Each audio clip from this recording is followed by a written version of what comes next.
Bonsoir à toutes et à toutes et bienvenue dans ce 37e épisode du Café Multiverse où je me retrouve avec mon ami Greg Dyser. Bonsoir. Salut, comment tu vas Pierre? Ça va bien, écoute, je commence à me remettre tout doucement de mes émotions. On sent l'odeur des vacances qui arrive petit à petit. Voilà. Tu as pris ta petite injection de pouvoir super-héroïque. Eh bien, écoute, je ne sais pas, j'hésite encore parce qu'il y a beaucoup de choses à dire sur ce sujet. Et le sujet de ce soir, c'est donc The Boys, saison 3, évidemment saison 3, parce qu'on va quand même parler des saisons 1 et 2 au passage, vu qu'on n'a pas pu en parler avant, effectivement, puisque le Café Multiverse, lui, en est cap, c'est sa première saison. Un Café Multiverse un peu spécial déjà parce qu'on est lundi soir, c'est notre première émission lundi soir, et c'est la première Cowboy émission. Étoile, en fait, ça devient une sorte de jeu pour Cowboy Étoile. C'est est-ce qu'il va nous retrouver sur la grille, sachant qu'on change de jour toutes les semaines? C'est ça, c'est ça. Est-ce qu'il va nous retrouver? Est-ce qu'il va voir passer le signal, le café signal dans le ciel pour nous rejoindre? Donc une semaine assez spéciale puisque donc on est lundi, on fait une émission. Mercredi, on fera une 38e émission consacrée à Miss Marvel. Et on terminera la semaine avec Thor, vendredi, une émission spéciale sur Thor, Love and Thunder. Et donc qui sera la dernière de cette saison, mais on vous retrouvera donc avec plaisir à la rentrée, mais on vous en reparlera un petit peu plus vendredi. Voilà, voilà. Donc je rappelle, J'ai cru que Thor vendredi, c'était le titre du nouveau film Thor et que j'avais pas vu le tout dernier. ça aurait pu être Thor mayonnaise après Endgame, mais non, ce sera Thor vendredi. Donc, oui, je disais, on rappelle le principe de l'émission. Donc, on a tous les deux regardé The Boys, saison 3. On ne sait pas ce qu'on en pense. Enfin, ça, c'est habituellement parce que là, j'avoue qu'effectivement, au bout de la troisième saison, on commence à savoir un petit peu ce qu'on pense de The Boys l'un et l'autre. Oui, sachant que ça aurait pu être tout à fait raté quand même, hein. Voilà, Ça. effectivement. Voilà. Et avant et donc dans cette première partie de l'émission, jusqu'à environ 30 minutes, on va essayer de ne pas vous divulgacher ce qui se passe dans la série. On va peut-être un petit peu parler quand même des saisons 1 et 2. Bah tant pis si vous ne les avez pas vues. On va essayer quand même de pas trop, d'éviter au possible les spoilers comme on l'avait fait pour l'attaque des Titans. Mhm. Et ensuite, bah, dans la deuxième partie, on va rentrer un peu plus beaucoup dans les détails. Voilà. Et puis on va même théoriser pourquoi pas la suite, puisque voilà, la série ne se termine pas, la saison 3 il y aura une saison 4. Et avant toute chose, on va quand même se présenter comme on le fait chaque semaine. Et je commence. Donc, je suis responsable de la communication numérique dans une collectivité territoriale. Et dans une autre partie de ma vie, j'ai été responsable des invités pour les festivals Japan Expo et Comic Con Paris. Et un petit coucou à tous les gens qui vont à Japan Expo cette semaine et en particulier à toutes les personnes avec qui j'ai pu bosser et qui vont y devoir y aller, j'ai envie de dire, à marche forcée en pleine canicule. Et bon courage à eux. À Bon toi, mon courage, Greg. effectivement. Eh ben moi, je m'appelle Greg Dyser, je suis auteur de bande dessinée et illustrateur au sens large, et je fais aussi de la caricature en événementiel. Et en ce moment, je travaille sur ma BD qui sort en mars 2023. Voilà, qui au départ était le premier tome d'une série, et voilà, ça y est, on commence doucement à préparer même l'après, la suite. Voilà. Eh ben c'est Des super ça. des bonnes nouvelles, et ça s'appelle Cléo. Cléo et pas Chloé comme je me trompe chaque semaine. Écoute. Mais j'y arriverai un jour, j'y arriverai.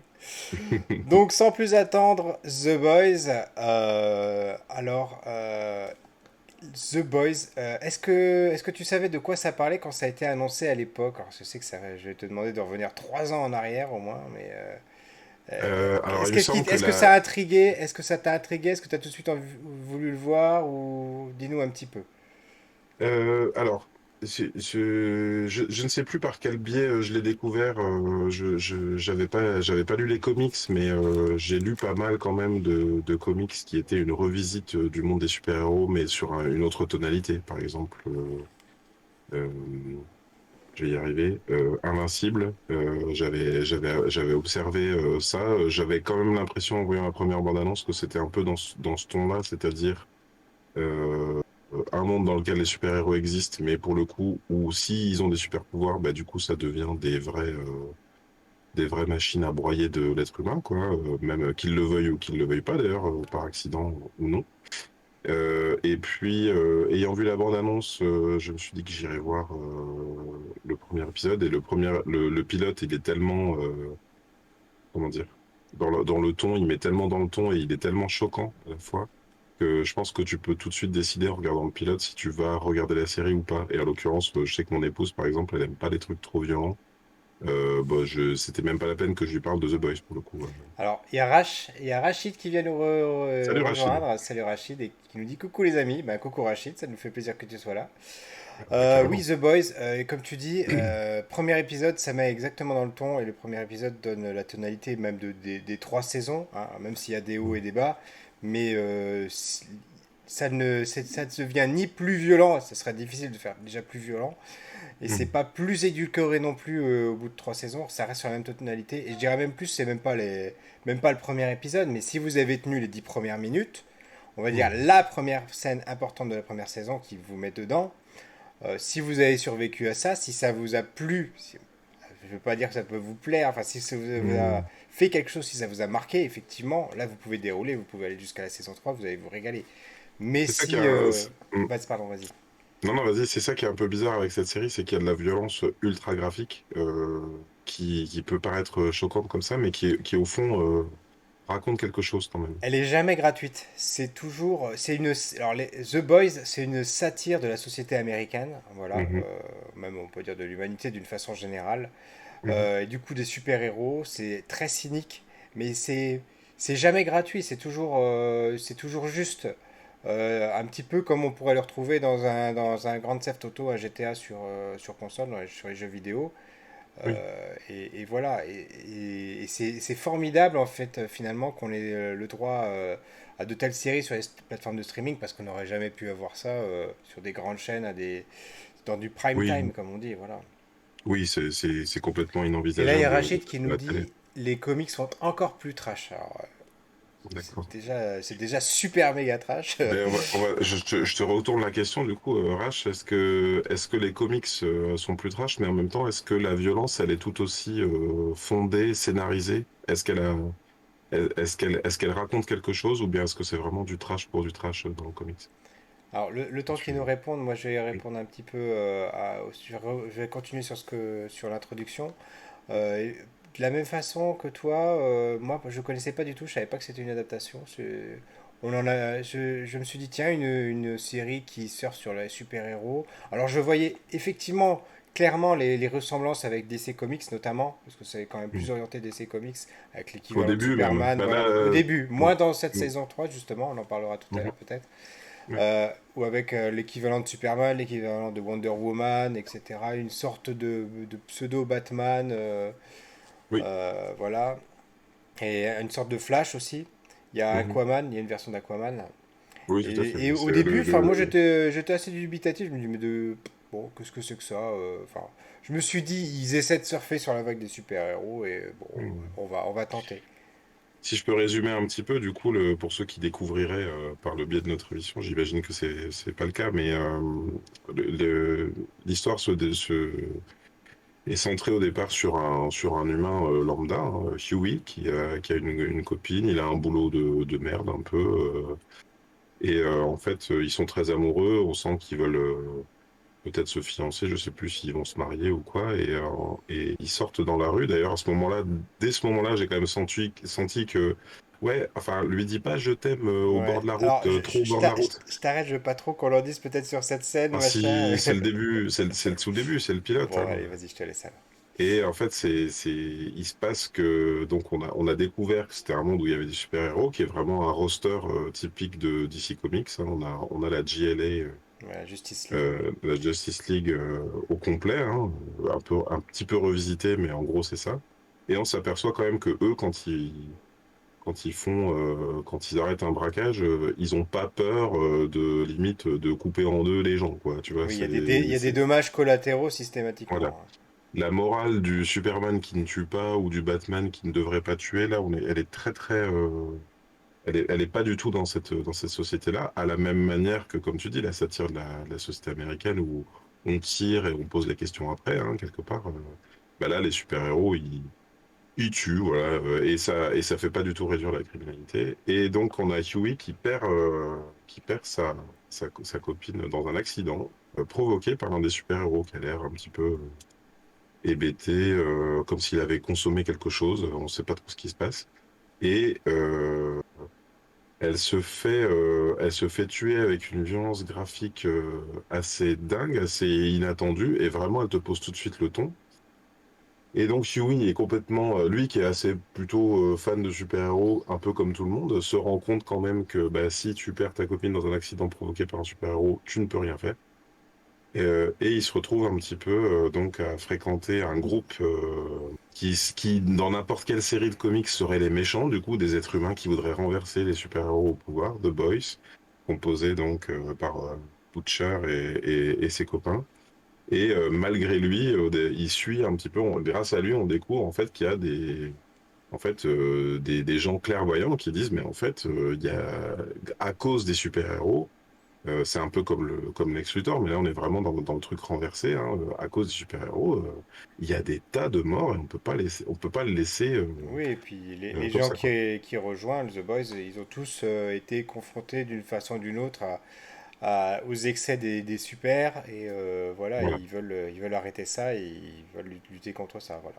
Et en même temps, quand t'es juste une troupe de quelques gars comme ça, même un peu débrouillard, même s'il y en a un qui manie les explosifs et tout, comment tu fais pour battre un mec invisible? Comment tu fais pour battre un mec qui vole? Comment tu fais pour battre une femme invincible? Voilà, donc c'est un peu ça que nous raconte la série, quoi. C'est comment ils vont faire et est-ce qu'ils vont y arriver? Et puis surtout en face, il y a je veux dire, il y a des morts graves, tellement gravées que tu dis, mais ils vont jamais s'en sortir, quoi. Et là, je vais rebondir sur ce que tu dis, juste, mais avant, je vais reprendre la réponse de Rachid qui nous dit, oui, Oui. c'est comme la série, c'est pas totalement gratuit, même sur l'hémoglobine et le sexe, ils font partie de la charte graphique du comics, et il y a toujours un Mm. but, en fait. Voilà. Mm. Donc, je rebondis sur ce que tu dis. Sur la violence, etc. Et ça va même plus loin, c'est-à-dire que moi, ce que j'ai ressenti, et encore plus, je trouve c'est très fort dans la saison 3, c'est qu'à un moment donné, on peut pas. Et d'ailleurs, j'ai eu une discussion sur ce sujet-là aujourd'hui sur Twitter avec quelqu'un. À un moment donné, on peut pas s'empêcher de se mettre à leur place, à la place des super, et de se dire. Et nous, si on avait ces super pouvoirs, est-ce qu'on réagirait comme eux? Est-ce qu'on pèterait un câble comme eux? Est-ce qu'on deviendrait extrême comme eux? Et de la même façon, eux, il y a des moments où ils ont des vrais moments de rédemption, tu vois. Alors, bien sûr, ils ont fait des trucs absolument atroces, mais c'est là que tu vois les limites du truc. Tu te dis, ça reste quand même des êtres humains avec leurs limites. Et ils se posent beaucoup de questions. Et c'est vraiment, on est très très loin. Soit du truc un peu plus manichéen à la Marvel, où voilà, où ça reste léger, où il y a les gentils Grand contre les pouvoir méchants, implique de voilà. grandes responsabilités. C'est ça. Et en même temps, c'est pas non plus comme du DC Comics où les mecs sont toujours sombres, torturés. Non, on voit vraiment des facettes très multiples et c'est ça qui est vraiment très intéressant, quoi. On a quand même un personnage, un des personnages centraux, donc le protecteur, là, Homelander, Homelander, ouais. qui lui, on a l'impression qu'il a toutes les tares psychologiques possibles et justement, c'est vraiment une bombe à retardement, ce truc. Et en plus, il est invincible et en plus, il a tous les pouvoirs les plus claqués de Superman, quoi. Et donc, comment tu fais pour contrôler un mec comme ça? Et alors c'est difficile, je sais pas trop comment me positionner sur ce qu'on raconte, mais c'est vrai que la saison 3, elle est un petit peu centrée là-dessus. On se rend compte qu'il avait tout, enfin, dans les deux premières saisons, il avait un garde-fou un peu, et puis au fur et à mesure que la série avance, ben, il en a de moins en moins. Et du Oui, coup, on se dit qu'il qu'est-ce est que ça capable de devient? tout et qu'il est capable de tous les dérapages, en fait. Ouais. Voilà. Et surtout, donc, ce que raconte la saison 3, c'est difficile sans spoiler, hein. Bah, la saison C'est, 3 pour moi, la façon dont je l'ai compris, c'est qu'elle oui. nous montre quand même qu'il a des faiblesses et que ce qu'il recherche finalement, c'est que ce que les pouvoirs n'ont jamais pu lui apporter, c'est une famille, des vrais amis, enfin des gens en qui faire confiance, tu vois. Et ils Oui, mais sont. ça a toujours été un peu le cas. Avant, il avait une sorte de mère de substitution. Il avait, enfin bon, en fait, je sais résumer ma pensée, mais je ne sais pas comment ne pas Et balancer des grosses Rachid spoils. qui nous dit, ils ont quand même été endoctrinés aussi pour plupart, voilà. Oui, oui, c'est ça. Ben, en fait, dans les deux premières saisons, et même au début de cette saison-là, donc on voit qu'ils ont tous, certes, ils sont contrôlés par leur image, en fait, c'est ça. Au-delà de la société dans laquelle il y a des super-héros, le truc qui apparaît et qui, je trouve, est un peu en train d'être récupéré par Marvel, mine de rien, par le MCU, c'est que la fiction et la fan-attitude est aussi présente. C'est pas juste des super-héros qui auraient des identités secrètes et qui agiraient en secret, c'est vraiment des super-héros qui sont ultra médiatisés, par exemple, qui jouent eux-mêmes dans les blockbusters dont ils sont les héros. Et qui C'est pas des, interagissent sur les réseaux sociaux aussi.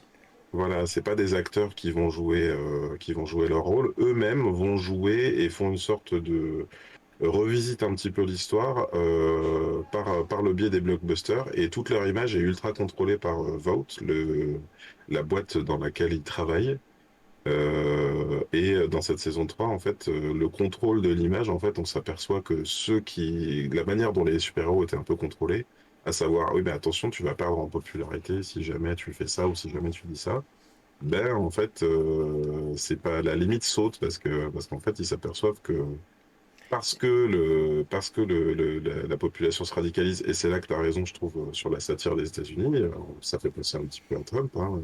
On se dit, enfin, peut-être que les politiques avant faisaient attention à ce qu'ils disaient, même si par derrière ils faisaient ce Autre qu'ils chose, voulaient ou ouais, ils voilà. faisaient passer les lois qu'ils voulaient.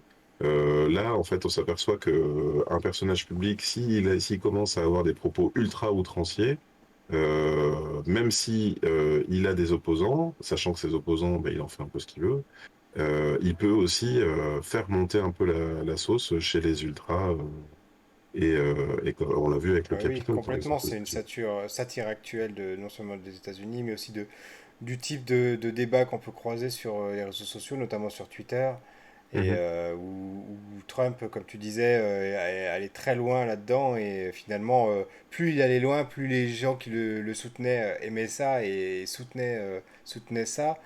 Et mhm. c'est quelque chose qu'on retrouve dans cette saison 3 par rapport au personnage de Homelander, effectivement, quoi. Et puis la fake news et tout, enfin tout le rapport aux news et aux fake news, c'est-à-dire que quelqu'un peut raconter n'importe quoi et prétendre que ce qui prouve qu'il a dit de la merde est des fake news, quoi. Enfin, on est complètement là-dedans. Ouais, ouais, on est dans des luttes, c'est même plus des luttes d'idées parce que là, on voit bien qu'on atteint. C'est celle-là que c'est vraiment flippant parce que ça nous met en pleine face ce qui se passe avec les réseaux sociaux. C'est-à-dire de se dire, voilà, on sait plus qui croire, on sait plus qui a tort, qui a raison, et on sait plus où s'arrête la vérité, où commence le mensonge. Et là, dessus, ils apportent pas de réponse d'ailleurs. Dessus, ils restent sur le totalement cynique et nihiliste là-dedans, hein. Ouais, complètement. Ouais. Il y a pas de, il y a une vérité, on la connaît parce que nous, on a tous les aspects du scénario, on voit à tous les pans. Par contre, effectivement, on regarde la série un peu hébété en se disant, qu'est-ce qu'on aurait fait, quoi? Qu'est-ce qu'il faut faire? Est-ce qu'il faut vraiment essayer de renverser Homelander? Mais en même temps, s'il arrive quelque chose de plus grave, plus difficile, comment on fait si on n'a pas Homelander? Enfin, c'est ça qui est qui est hyper compliqué, en fait. On ne peut finalement qu'être les spectateurs de ça à la manière de l'actualité. Finalement, on ne peut être que spectateur et se dire, mais jusqu'où ça va aller, quoi. Et donc, il y a Rachid qui nous dit: Je vous laisse, les amis, bon débat et bonne soirée. Ben, bonne soirée à toi, Rachid, également, et Bonne merci soirée. d'être passé. On enchaîne avec le casting. Le casting de la série, parfait. Je sais pas. Qu'est-ce que Oui, tu. Oui, il oui, n'y a oui, ils rien à sont. redire. Je dirais même. Je dirais que le casting non seulement est 5 étoiles, mais je mettrais même 6 étoiles pour le personnage de Homelander qui est interprété d'une main de maître avec une panel d'émotions vraiment incroyable. Il est Incroyable. incroyable parce qu'il joue vraiment l'enfant colérique, en fait. Ouais, C'est-à-dire c'est ça. qu'on sent qu'il n'a pas eu de parents, qu'il n'a pas eu de famille, qu'il doit jouer à l'adulte, le modèle d'une société, et qu'en même temps, il est ultra capricieux. C'est vrai qu'il a un rapport dans la première saison avec la personne qu'il dirige qui est vraiment atroce, hein, on peut le dire. Hein. Il se comporte comme un bébé par moment, et à d'autres, il prend des décisions un peu. Euh, Ça me fait penser là comme ça, dans Game of Thrones, tu sais, il y avait. Ah, c'est difficile, je vais avoir du mal je vais avoir du mal à ressortir la référence, mais en gros, il est un peu comme un auteur capricieux, c'est-à-dire qu'il a le pouvoir sur tout l'univers, sur tout l'univers de l'histoire, et donc à tout moment, il peut décider de broyer quelqu'un, il peut décider de, oui, mais bon, en fait, non, Il pourrait finalement, même raser une ville, voilà, oui, en quelques secondes, hein, s'il le désirait, voilà. oui. Et c'est vrai qu'avant, enfin, au départ, dans l'histoire, il est un peu tenu par son image, puisqu'il faut qu'il ait une bonne image. Et puis, la saison 3 pose une question supplémentaire et qui fout le vertige. C'est, oui, mais si au fond, s'il commençait à avoir un comportement ultra totalitaire, est-ce qu'il serait pas quand même suivi par une majorité de gens? Ça fout le vertige. Oui, parce que au début, la question, elle se pose de se dire, euh, voilà, s'il est extrême, est-ce que les gens vont du coup vont en avoir peur, vont le rejeter, etc., vont dire faut mettre un coup d'arrêt, et là on se rend compte que bah c'est pas ce qui est en train de se dessiner du tout, quoi. C'est ça. C'est ça, c'est Euh, ça. Et donc sur le casting, globalement, oui, moi je trouve que, comme tu dis, il y a Homelander, pour moi, il y a Karl Urban aussi qui joue Karl Butcher. Urban qui est génial, ouais. Karl Urban, alors moi c'est quand même fantastique parce que il y a deux acteurs comme ça, je pouvais pas les voir moi. Quand je les voyais dans une série, je me disais mais je sais pas, il y a un truc qui sonne qui. Donc c'était Karl Urban, par exemple dans Lord of the Rings, je sais pas si tu te rappelles, qui Oui, bien jouait un sûr, je me rôle. souviens bien, oui. J'aimais pas son personnage. Il a joué dans Thor Ragnarok aussi. J'aimais pas son perso. Je sais pas, il y avait un truc dans son. Même, c'est comme si sa tête ne me revenait pas, tu vois. Il y a un autre acteur qui me fait ça, c'est Timothy Olyphant, par exemple. Que je sais plus, il a joué un méchant dans un Die Hard. Je trouve que ça n'allait pas. Et finalement, en fait, il y a un moment, il joue un rôle particulier qui est un déclic. Et voilà, pour moi, c'est ce personnage-là, il l'incarne avec une folie, je trouve, dans le jeu. Pareil, c'est-à-dire que là où finalement Homelander, il est censé être un peu lisse, tu vois, à l'image en tout cas devant les autres, et en même temps il fait des trucs complètement tarés. À la limite, Butcher, c'est un peu son antagoniste, c'est-à-dire que il est vraiment cinglé, quoi. Il joue parfois le taré, quoi, mais à raison, en fait, parce qu'effectivement, vivre dans un monde comme celui-ci, il y a de quoi devenir cinglé. Et en l'occurrence, Butcher, au départ, n'a aucune nouvelle, donc sa femme est portée disparue, donc, et il pense que c'est Homelander qui l'a tué. Et Dans, tous, moi, je les trouve tous oui, formidables. mais même les personnages secondaires, Mm. ils sont bien trouvés. Enfin, il y en a énormément et ils sont très justes, quoi. Tous, ils sont Mm. bien castés, hein. Huey, il est parfait. Euh, Starlight, elle est pareil au top. C'est-à-dire qu'ils arrivent à. C'est, je trouve ils sont tous bons parce qu'ils arrivent à jouer des moments de force ou de conviction et en même temps beaucoup de fragilité dans les moments où ils ont peur de vivre le pire, à savoir c'est même pas être en danger eux, mais que leurs proches sont en danger, quoi. Et ils sont tous forts. Peut-être. Et là, je suis pas du genre à être chauvin. Je trouve que Tomer Capone qui joue Frenchie, il est très bon, vraiment, hein, comme comédien. Moi, j'aime bien le personnage, j'aime bien ce qu'il fait. Par contre, et quelqu'un sur Twitter m'a dit, mais non, mais il est pas vraiment français. Alors, excusez-moi, mais il arrête pas de dire mon cœur. Et Avec un gros accent. il met des mots français à tous les coins de phrase. Il y a même un moment donné où il va dans une planque où il parle à d'autres Français qui lui disent je pause, mais tu devrais pas venir quand même te cacher comme ça. Donc vraiment. Et là, c'est mon petit coup de gueule. Je me dis, on est quand même à une époque où il y a plein de comédiens français qui sont allés jouer dans des blockbusters en anglais. Quand ils doivent trouver un comédien, là, Tomer Capone, il est israélien et c'est très bien, j'ai pas de problème avec ça. Mais si vraiment vous avez besoin, enfin, je lance un appel. aux casteurs de séries américaines. Mais Tu quand veux vous avez jouer besoin dans d'un The Français, Boys? non, mais moi je suis pas comédien. Mais je veux dire, on a quand même des bons Oui, comédiens en France. effectivement. Non, Venez chercher un comédien français c'est parce que vrai que moi je m'étais posé la question au départ, je n'avais pas été vérifié, mais je me suis dit, bah, il doit être canadien parce que avec l'accent qu'il a, coupé au couteau, enfin, c'est pas du tout. Son français est pas naturel, quoi. en fait, il joue le français comme Pépé le Putois était français, quoi. C'est-à-dire que nous, on avait la version française où il faisait une sorte de, dans Pépé le Putois, il faisait une sorte de Yves Montand, mais dans la version originale, c'est vraiment des Américains qui font bonjour le cuit-cuit. Et là, c'est exactement ça, quoi. Il joue une caricature de français. Et ce qui est problématique, c'est que par moment, comme je regarde, tu le regardes en VO ou en Oui, VF, je toi? regarde en VO. Ah, tu regardes en VO. Tu vois, il y a des moments où il y a des phrases en français qui sont même pas sous-titrées puisqu'elles sont censées être compréhensibles par les Français en français. Hmm. Mais je suis désolé, c'est absolument incompréhensible ce qu'il raconte.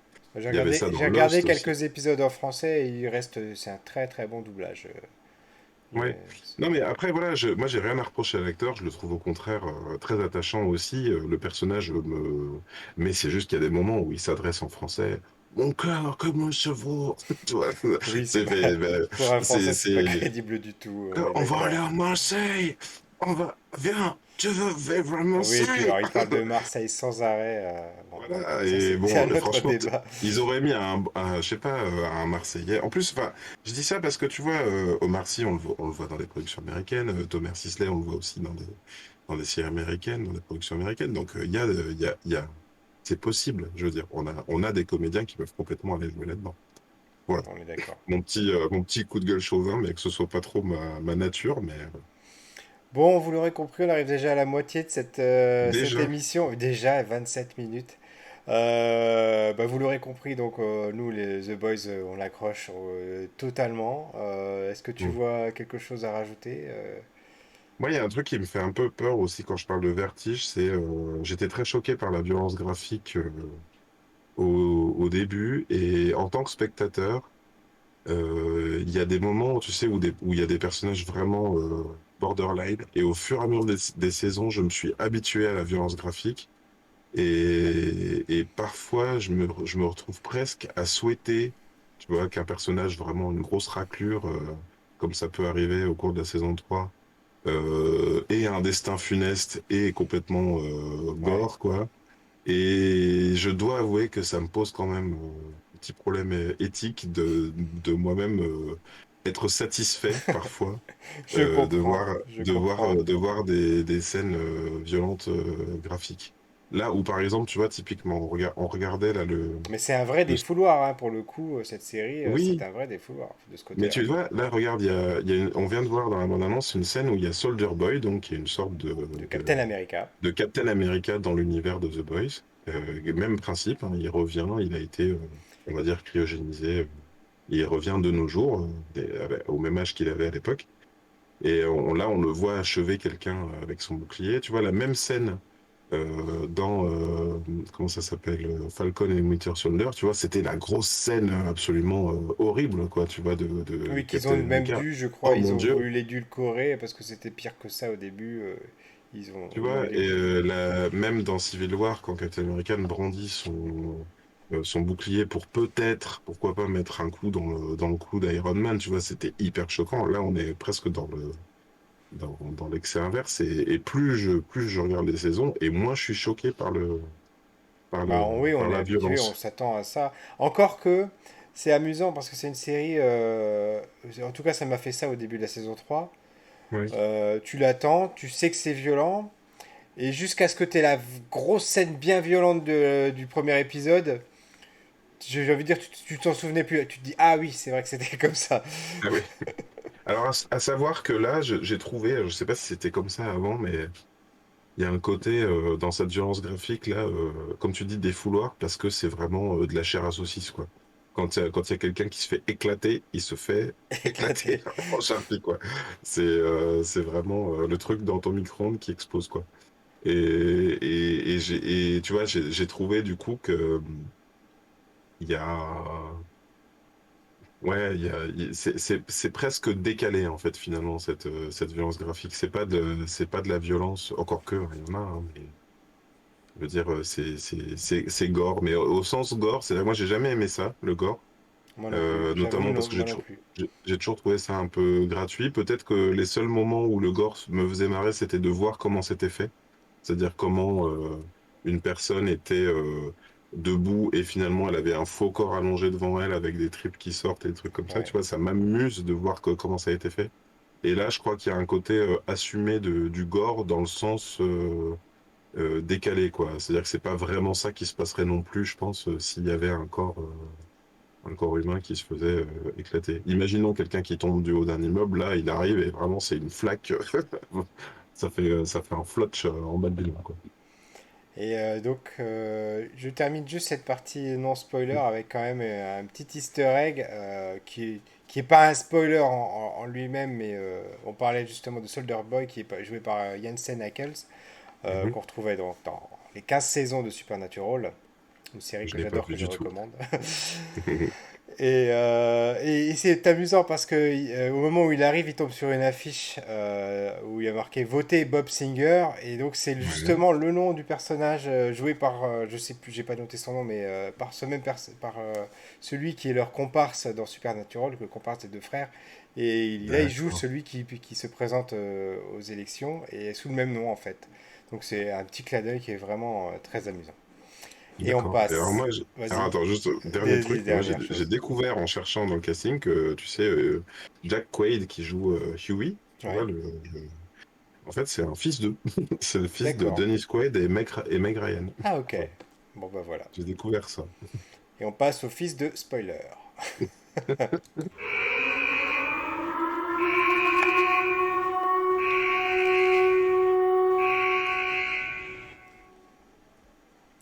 Et sans Oh du transition, spoiler. sans transition. Moi je vais bien commencer par la fin dans les spoilers. Ouais. Mais là c'est pas vraiment la fin. Est-ce qu'on Je ça... suis navré parce que j'ai l'impression d'avoir quand même globalement spoilé des éléments de la saison 3. Non mais ça va quand même. Non non je pense pas. Tu crois Franchement pas? non. Et puis le plaisir de regarder le déroulé des événements, voilà. Et comme tu dis, je pense que là tu croyais avoir spoilé par rapport à la scène de l'autre qui se fait traîner sur des kilomètres. Non, je pensais pas ça. Je pensais que globalement, si tu veux, pour moi, annoncer que Homelander finalement finit par ne plus en avoir grand-chose à faire de son image, c'est son arc narratif. C'est-à-dire qu'au Ouais. début, il est quand même tenu par les couilles. Allez, on peut dire des gros mots. Hein, C'est il est The tenu par Boys. les couilles par Vought qui lui dit oui, mais attention parce que nous, on a cet enregistrement dans lequel tu tues 200 personnes et tu ne les sauves pas d'un crash d'avion volontairement parce que t'as pas le temps ou je sais plus quoi. Parce que sinon ils auraient été témoins de ces agissements. Et en fait, au sein de cette saison, il assume complètement le fait de pouvoir tuer des gens, même en public. Il y a même cette scène Oui, c'est la dernière atroce scène, où... oui. Alors je parle pas même de la dernière scène, mais tu sais, il y a la scène où il y a quelqu'un, il est censé, parce que c'est son rôle, sauver quelqu'un du suicide, et, et à un moment donné, il lui dit, bah, vas-y, Oui, vas-y, suicide-toi, c'est ça, ouais. rien à foutre, et puis elle saute de l'immeuble, et puis voilà. Et en fait, plus il devient outrancier, effectivement, à la manière de Trump, et plus il a des gens qui le suivent. Alors qu'avant, quand il avait une déclaration un peu de traviole, et d'ailleurs, quand tu réfléchis, quand tu rembobines, il y a quand même The Deep qui a dû quitter parce que il a à un moment donné fait une proposition inconvenante à Starlight. Là, on n'en est plus du tout là. Hein. C'est-à-dire que plus personne n'en a affiche et le mec est complètement. Il Oui, fait ce qu'il veut, quoi. il est complètement hors contrôle. Il a dépassé les bornes, quoi. Mhm. Est-ce que toi, tu l'as vu venir, cette filiation entre Soldier Boy et Homelander? Je l'ai pas vu venir. J'ai pas été plus surpris que ça. Pour moi, ça fait pas partie des énormes révélations de saison, d'autant que ce qui en est fait après, si tu veux, lui, il se dit bon bah j'ai pas eu de père et finalement je voulais un père. Tu vois, c'est pas un énorme développement finalement. Oui, ils auraient pu jouer Euh, beaucoup plus là-dessus et avec. j'ai lu Euh, des réactions sur Twitter de gens qui disaient il y en a marre des fils d'eux. Tu vois, il hmm, y en a marre de cette question de la filiation, machin, était ton père, oh là là, ok, oui. Non, je l'ai pas vu venir et j'ai pas vu ça comme un truc super, super important. Et j'ai l'impression que la série s'en débarrasse assez vite finalement Ouais, c'est dommage, ça de aurait cette presque filiation. pu être mieux exploité par rapport justement à sa recherche. Bah, De elle est famille, elle est exploitée. exploitée, mais assez, comme tu dis, elle est assez vite balayée. Il passe par-dessus et puis il recentre ça sur lui et son fils en fait, hein. C'est ça, voilà. Et en plus, il y a autre chose, c'est que finalement, enfin, quelque part, ça paraît assez logique, c'est que on a donc une sorte de Captain America, Soldier Boy qui revient du passé, et on s'aperçoit qu'il revient du passé avec tous les. Enfin, c'est pas un boomer, du coup, c'est un parent de boomer. Mais voilà, les enfants, c'est pas important. Les femmes, elles ont pas leur mot à dire. Il est ultra raciste. Donc, effectivement, avoir un chiard ou pas avoir un chiard, il en a rien à battre. Et du coup, le mec est à la fois une sorte d'électron libre dans le scénario, un autre, hein, c'est ça, on a deux. Dans cette saison, on n'a pas juste un mec incontrôlable, on en a deux. Finalement, le fait qu'il soit parent n'a pas du tout d'importance pour le père, parce que lui, limite, peut-être que des enfants, il en a eu plein d'autres. Exactement. Il y a aussi, il y a pas que la violence dans cette saison 3, il y a aussi le sexe qui est beaucoup plus présent que dans les autres saisons. Apparemment, C'était déjà le cas avant quand même, non? ouais, bah écoute, ça m'avait moins marqué. En tout cas, enfin, c'est pas que ça m'a tant marqué que ça. Moi, je suis passé au-dessus assez facilement, mais Ouais. j'ai vu que ça avait suscité en tout cas beaucoup de réactions sur la toile. Des Ouais. gens qui étaient choqués, outrés, ou pas D'accord. habitués, ou pas prêts, ou je ne sais quoi. Voilà. Bon, en même temps, c'est peut-être pas tous des Français. Nous, on a l'habitude avec nos films de voir des seins sans arrêt hein, en France, hein. Oui, enfin là, c'est pas qu'une question de ça en l'occurrence, parce que c'est aussi du sexe Du sexe graphique. ouais, graphique extrême, voilà. C'est quasi pornographique, c'est des webcams dans les toilettes, Exactement. c'est des gens qui. En gros, c'est ça en fait. The Boys est une équipe qui essaye de venir à bout de super-héros. Et la plupart du temps, ça arrive dans des moments où les super-héros s'y attendent pas, donc dans des moments de la vie privée. Et dès la saison 1, en fait, celui qui était invisible se fait tuer comme ça. C'est-à-dire qu'ils lui mettent une bombe dans le derrière, il me semble, un truc comme ça. Parce que il est invisible et en même temps invincible. Donc le seul moyen de le rendre vulnérable, c'est de lui mettre une bombe dans le fion. Et du coup, il le tue, enfin Huey le tue par accident. Donc il y avait déjà quand même des éléments un peu sexuels, mais peut-être moins graphiques bah, parce qu'à un moment donné, ils vont carrément dans une orgie, effectivement. Une orgie de super-héros avec, voilà, Ah, on peut s'imaginer qu'est-ce que donnerait une orgie des super-héros des mondes qu'on connaît, quoi. ouais, ouais, ouais. Là, j'ai du mal à voir qu'est-ce qu'on peut rajouter d'autre parce que finalement, Je pense y a qu'on a pas fait le grand-chose, tour. il y a pas grand-chose à spoiler d'une certaine façon. Parce Bah, je que te dis, je pense que j'avais pas mal c'est spoilé. plus dans la façon, en fait. Les révélations dans cette série, à la rigueur, sont pas très importantes. C'est vraiment la façon de la mise en scène, etc. Comment on aboutit aux choses qui sont importantes. On n'est pas tant dans les révélations, le fait que machin soit le père de bidule ou que Trucmuche ait tué l'autre. Ça, à la rigueur, c'est juste fait pour avancer le scénario. C'est pas ça qui est important. Ce qui est important, c'est de voir comment la situation elle évolue d'un point A vers un point B et qu'on Mm. pensait ne jamais arriver à ce point B et qu'en fait on est déjà assez et que voilà, ça va encore plus loin qu'on l'imaginait. Mm. Bah, moi, je peux te parler un petit peu enfin, à la fois, je trouve que la série est brillante. J'ai adoré tout ce que j'ai vu. Après, sur certains points, je dois avouer que il y a des choses qui ne sont pas abouties d'après moi, qui me laissent à penser que certains personnages sont là pour faire du remplissage. Je pense à The Deep et je pense à A-Train. Tu vois un peu leurs arcs narratifs dans cette saison. Ouais. On est un peu dans l'arc de rédemption. Mais dans les deux cas, on va dire The Deep, c'était la rédemption, c'était plutôt dans la saison 2.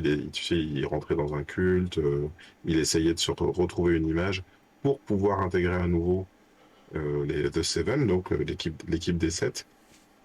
même si on parle de eux deux, il y a aussi Black Noir, tu vois, ces trois super-héros qui naviguent autour des personnages principaux, qui sont tous dans des interrogations, et je pense à A-Train par exemple, qui sont tous dans des grosses interrogations. A-Train se retrouve avec avoir fait un infarctus, il ne peut plus courir, mais il est là pour redorer son image, et en fait, plus l'histoire avance dans la saison, et plus il assiste quand même, on le voit, ça l'affecte, il assiste à des choses qui ne lui plaisent pas. Malgré tout, c'est des personnages qui se laissent complètement emporter par le mouvement, tu vois. Et leurs arcs de rédemption, du coup, au final, même si c'est peut-être réaliste de voir les choses comme ça, c'est-à-dire que ça, sans doute que dans la vie ça existe, hein, des gens qui ont des témoignages, des choses qu'ils ils les voient et finalement ils ne changent pas, ils finissent pas quand même par suivre le mouvement. Mais là, je reste un petit peu sur ma faim sur ces personnages-là dans leur arc de saison. Alors moi justement, je l'ai ressenti à l'opposé de toi, Ah c'est-à-dire oui? que j'ai trouvé que c'était très réaliste au contraire, et que Mhm. on n'est pas dans dans l'arc de rédemption qu'on peut retrouver dans des DC Comics Marvel, où finalement il arrive à passer outre, et même où on a un Dark Vador qui va balancer l'empereur, etc. Donc là, on sent Mhm. bien que, comme tu dis, ils veulent faire des efforts, mais ils sont toujours rattrapés par en fait ceux qui les a fait, j'ai envie de dire, glisser, arriver à ce point-là dès le début, quoi. Et ils sont prisonniers de leur propre faiblesse, et ils n'arrivent pas à s'en sortir. Et tant qu'en plus Homelander est le temps là, ils en ont une peur bleue, une trouille monstre. Et là, il prend même d'ailleurs encore plus l'ascendant sur eux dans cette saison 3, je trouve. Et du coup, ils arrivent pas à sortir de cette boucle, ouais, effectivement. Et ça me semble pour le coup hyper réaliste. Oui, oui, alors réaliste, j'entends. Après, du point de vue storytelling, ça peut me poser un petit souci. Notamment, je pense à Black Noir, dont on découvre la vérité, sa propre vérité. Tout ça pour ce qui lui arrive après, tu vois, il y a comme un soufflet qui retombe pour moi. Ça n'a rien apporté, personne n'en a été le témoin. Les petits animaux imaginaires avec lesquels il vit lui disent bye bye, et ça se termine comme ça. Tu vois ce que je veux dire? Ouais, bien sûr. Réaliste, j'entends. Mais cette histoire valait-elle la peine d'être racontée? Oui, parce qu'on est ému et en même temps, voilà, on reste sur cette tristesse-là. Mais alors, Après, l'autre, ouais. vas-y, non, vas-y, tu voulais peut-être Et dire quelque chose. tu positionnes où The Boys par rapport à Marvel, à DC Comics? Est-ce que tu le vois juste comme quelque chose à part, ou est-ce que tu penses que ça peut affecter durablement la façon dont on va voir les comics, sachant on s'est déjà bouffé plus de 10 ans de Marvel. DC, on voit bien qu'ils ont du mal à trouver leur tonalité, même s'ils sont dans quelque chose d'un peu plus réaliste. Mhm. Toi, qu'est-ce que t'en penses? Je le vois comme un, je sais pas si, s'il y avait un hémicycle de lecture des super-héros, on est vraiment dans le truc hyper extrême, tu vois, et du coup, la question que ça me pose, c'est si pour devenir intéressant, parce que là, enfin, pour moi, on n'est pas dans la série qui fonctionne seule. Cette série-là, c'est une relecture quand même, même si on n'est pas du tout dans un univers Ouais, complètement. alternatif, dans un multiverse, on est quand même dans le sujet, je trouve. La preuve de cette saison, c'est le héros de Marvel rencontre le héros de DC, et puis ils sont parents. Tu vois, Oui, c'est il y a ça. Non, mais vraiment un truc complètement. que ça raconte.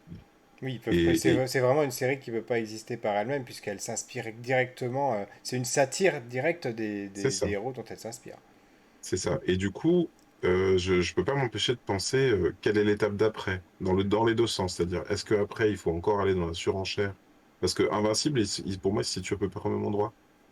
Tu vois, sachant qu'Invincible, il y a encore un truc supplémentaire, parce que là, il y a vraiment, c'est pas un humain fabriqué. Homelander, c'est je sais plus comment s'appelle, le justicier, le super-héros dans Invincible, mais c'est un complot, un truc qui vient de l'espace, machin. Il était là pour asservir la planète depuis le début. Donc ça, il y a aussi, j'attends de voir la suite de la série, j'ai pas lu les comics. Mais du coup, je me dis, la vraie question que je me pose, c'est est-ce que, avec tout l'intérêt dont regorge cette série-là, est-ce que le MCU, est-ce que Marvel peuvent continuer à être naïfs innocent sans avoir à se poser les mêmes questions Ouais, c'était ça ma question en fait. que cette série se pose. Ouais.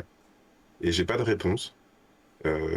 L'autre truc qui est en train d'arriver à Marvel, qui je dois avouer ne me plaît pas du coup, pas franchement dans le MCU. J'ai l'impression que une des dimensions qu'ils intègrent, et c'est là, on en reparlera mercredi Dans dans Miss Miss Marvel. Marvel, c'est l'auto-fanatitude envers les super-héros. Ouais. Tu vois, c'est omniprésent dans les derniers films, dans la phase 4 là. J'en avais déjà parlé avec cette histoire de comédie musicale dans Hawkeye. Là, à un moment donné, dans Miss Marvel, ils vont à une convention des super-héros. Moi, il y a vraiment un truc qui Ouais, sonne on faux en parlera là-dedans pour mercredi. moi. Il y a beaucoup, beaucoup de choses. Je pense que dans les deux émissions qu'on va faire là, de Miss Marvel et de Thor, il y a énormément de choses à dire sur les limites qu'en sont en train d'atteindre Marvel, quoi. Bah, Sur disons les que pour limites du moi, modèle. le MCU est en train de me raconter, je vais pas rentrer trop dans les détails, mais est en train de me raconter que la super espionne Black Widow est connue du monde entier. Et ça, moi, il y a un truc qui... Ça sonne faux complètement. C'est pas possible. C'est-à-dire que comment elle faisait son travail avant, si tout le monde connaît. D'où tout le monde connaît son sacrifice et ce qui s'est passé. Qui était là? Tu te rappelles, hein, j'en ai déjà parlé dans l'émission, mais où sont Ouais, les hélicoptères? et on en parlera mercredi et Voilà. vendredi. Oui. Donc voilà. Et si ce genre d'élément raconte et imprime quelque chose, tu vois, et qu'on en vient à dire, imaginons, que dans le MCU, bah, Thor va jouer son propre rôle au cinéma, par exemple. Voilà, c'est le genre de truc qui va vraiment profondément me déranger. Je comprends. On arrive déjà en fin d'émission. Est-ce que tu vois quelque chose à rajouter pour The Boys? Non, je pense que oui, oui, c'est si, si. Ah, C'est encore encore un petit bémol et c'est assez bizarre parce que tu vois, c'est ce que je disais il y a pas longtemps. On fait une émission sur un truc qu'on n'a pas aimé tous les deux, on arrive à trouver plein de qualités. Et là, on fait une émission sur un truc que j'adore et j'arrive à lui trouver des défauts. C'est pas vraiment un défaut.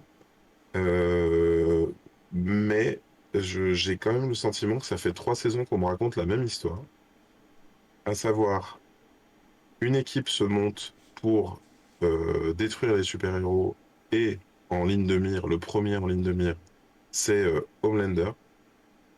Et ça fait 3 saisons que au début de la saison, on explique pourquoi l'équipe n'est pas au complet et pourquoi il faut qu'elle soit réunie à la fin et à la fin de la saison.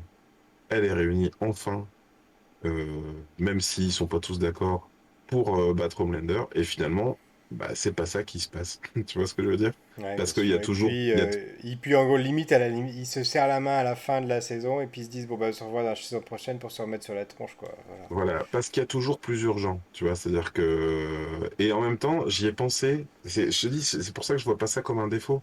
J'y ai pensé. Je me suis dit, mais s'il tue Homelander, la série est finie pour moi. Oui, oui, bien sûr. Parce que sans Homelander, ça marche plus. Alors, je sais pas jusqu'où va le comic, je sais pas s'il est terminé. J'ai Euh, aucune idée. et Aucune idée. donc, si vous avez l'information, je veux bien que vous nous le laissiez dans les commentaires ou autre part sur Twitter.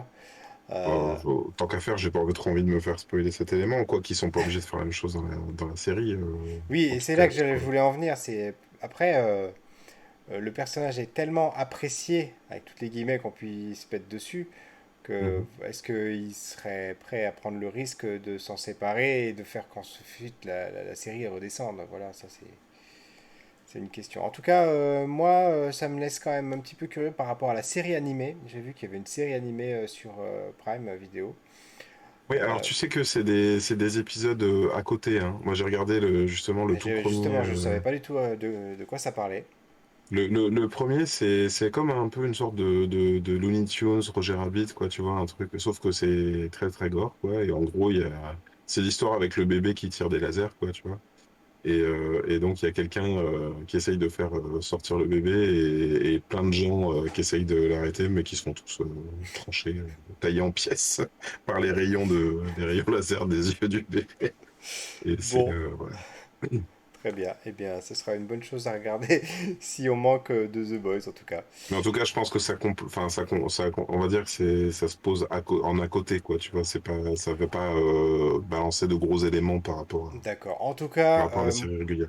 ce qui se servira de conclusion en ce qui me concerne, c'est vraiment que c'est une des très rares séries dernièrement que j'ai envie de revoir. Voilà. Ah Là, oui, je serais vraiment très tenté de reprendre depuis le début et de me refaire à nouveau les trois saisons, hein.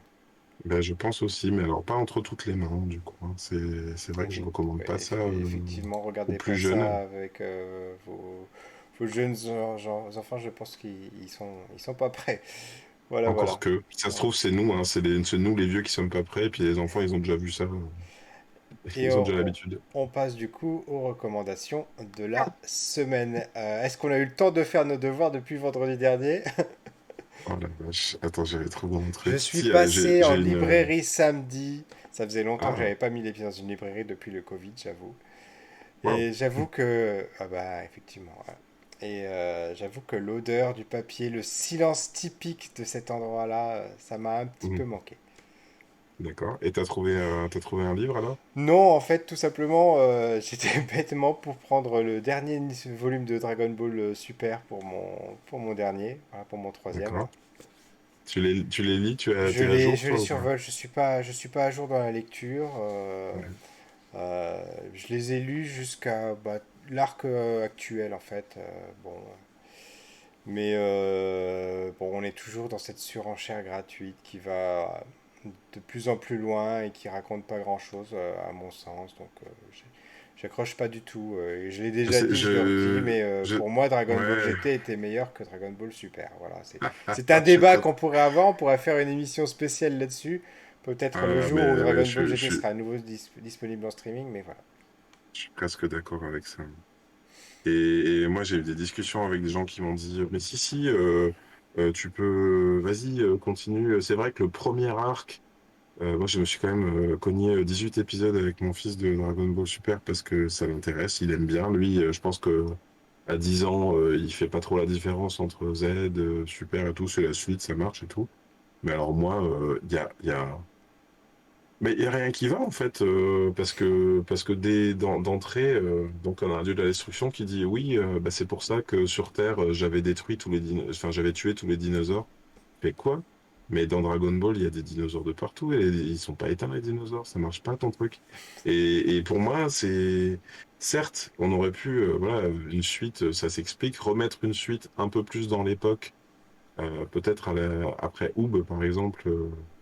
Mais ça aurait valu le coup parce que DBGT, c'était plus tard. Et puis le postulat scénaristique d'en faire un enfant, tout ça, Goku, ça se discute. Mais la façon dont c'est fait, je me dis, c'est pas possible. C'est entre les mains de gens qui n'ont rien compris. Et en plus, qui invalide, tu vois, on en parlait il y a pas longtemps avec un vendeur, bon, chez Micromania en l'occurrence, parce que mon fils, il cherchait un jeu Dragon Ball Z. Et le vendeur, il disait oui, mais de toute façon, c'est impossible que Goku ayant atteint le niveau des dieux, c'est impossible que quelques années plus tard, il adopte Oob. Ça n'a plus aucun intérêt. Oob, il est complètement dépassé. Ça peut pas devenir son successeur, quoi. Ça marche plus. Ouais. Et je crois que c'est ça un peu le problème, c'est de vouloir rajouter des successions par-delà les successions, des pouvoirs par-dessus les pouvoirs. Pour moi, déjà, quand ils étaient Super Saiyan, ils pétaient la planète en deux s'ils voulaient. Là, ils ne devraient même pas pouvoir respirer sans tout éclater, quoi. Donc, Oui, et puis les variations de couleur de cheveux, on a vraiment l'impression qu'elles sont là pour vendre des figurines, et c'est tout en mm. fait, hein. Oui, oui, c'est du Deus Ex Machina tous les 3 épisodes, quoi. J'aime pas du tout. Et auras-tu quand même une recommandation cette semaine? Oui, j'ai retrouvé ma recommandation. Je suis sur Instagram. Je vais vous recommander un profil Instagram. Un garçon qui s'appelle Nicolas Brosso, Très bien. qui fait. C'est dommage, j'aurais voulu t'envoyer des images pour qu'on les diffuse là. Il fait, euh, il fait ses propres figurines. Tu vois? C'est-à-dire que il aime bien les figurines des maîtres de l'univers. Il va faire son propre truc maître de l'univers. C'est-à-dire que il va utiliser les moules qu'il faut pour avoir le torse comme il faut, mais il va inventer une tête, il va inventer des bras et tout. Récemment, il a fait un Shogun Warrior, tu sais, les Goldorak et compagnie. Il en a inventé un, voilà, comme ça, d'un robot qui n'existe pas, avec des parties aimantées.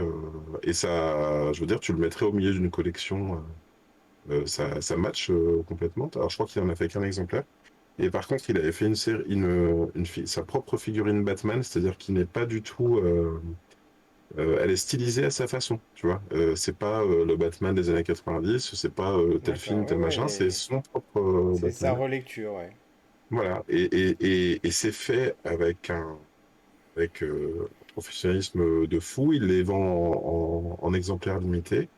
Et surtout, là où son Instagram est super intéressant, c'est qu'il met toutes les étapes de fabrication, on va dire du prototype au moulage, à la peinture, et même une partie qu'on voit rarement finalement, même comment il façonne le polystyrène pour que la figurine rentre dans la boîte à la fin avec le numéroté et tout. Et D'accord. c'est vraiment hyper agréable à regarder. Il fait ça, tu vois, c'est pas des vidéos qui durent hyper longtemps, c'est des petites vidéos d'une, deux, trois minutes comme ça. Et tu regardes, et enfin moi je trouve ça très reposant et très très joli. Eh bien, on mettra ça dans la description. Nicolas Brosso sur Instagram notamment. Alors effectivement, moi j'aurais pas eu de recommandations et je pense pas en avoir d'ici mercredi et vendredi non plus vu la semaine intense qu'on va vous proposer. En tout cas, je peux quand même vous conseiller de regarder Invincible qui est aussi disponible sur Amazon Prime Video, Ouais, qui est dans le même complètement dans le esprit sujet. de The Boys.